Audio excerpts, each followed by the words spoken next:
You know, one of the things that is a surprise to some people in this, if you've read Senator Graham's book that had been out, or if you read this, and I go into this in detail, there were two people inside of Southern California, two Saudis, who were Saudi intelligence agents. I say this, I say it all the time.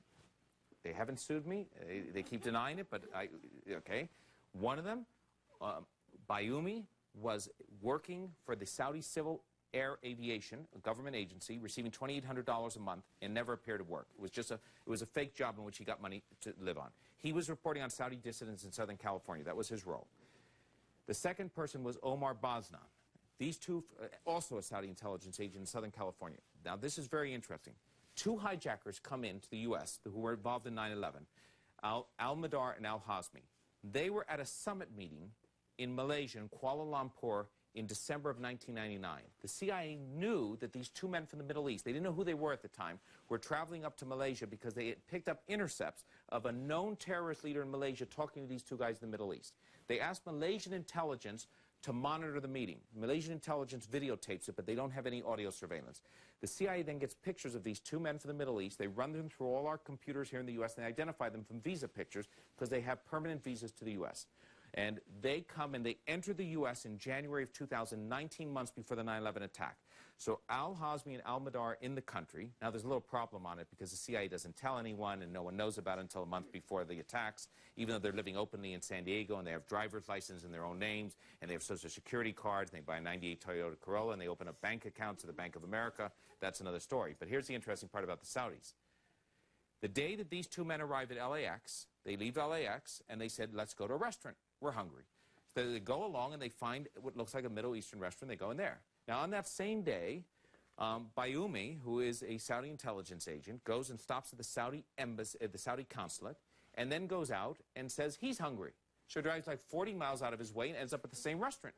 And he hears the two men behind him talking Arabic, and he starts to talk to them and finds out they just arrived. And as he would do, being a very friendly fellow, over the next year and a half, he gives them $40,000 so they can get settled in the United States. Typical things that you do when you run into a couple of people from the old country.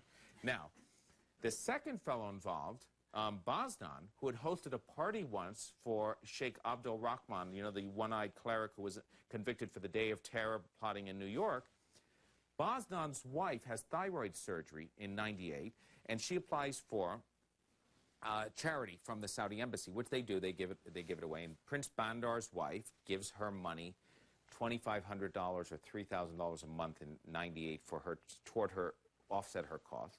And then after surgery, it keeps coming. '99 and 2000 and 2001. She doesn't need the money anymore. So she signs it over to Bayoumi, who's giving it on to the two hijackers. Now, it looks like possibly a backdoor way of getting official money to the hijackers, so why don't we ask Baznan and Bayoumi? Well, they're back in Saudi Arabia. And the Justice Minister, Naif, the Interior Minister, who thinks that Israel and the Mossad was behind 9/11 and has said so, says we aren't extraditing them and hasn't let U.S. officials interrogate them. Now, I can assure you, if this was any other country than Saudi Arabia, we'd be screaming. We'd be slamming our fist down. And yet, I'm not seeing it. I'm having trouble getting this information on in between coverage of the Jackson trial on CNN or Runaway Bride or that.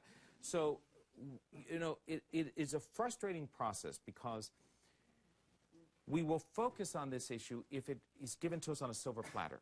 And one of the things that's happened, I think, is that, you know, you aren't the group I should be talking to. The very fact that you're here means you're interested on this subject. You're following it in some ways.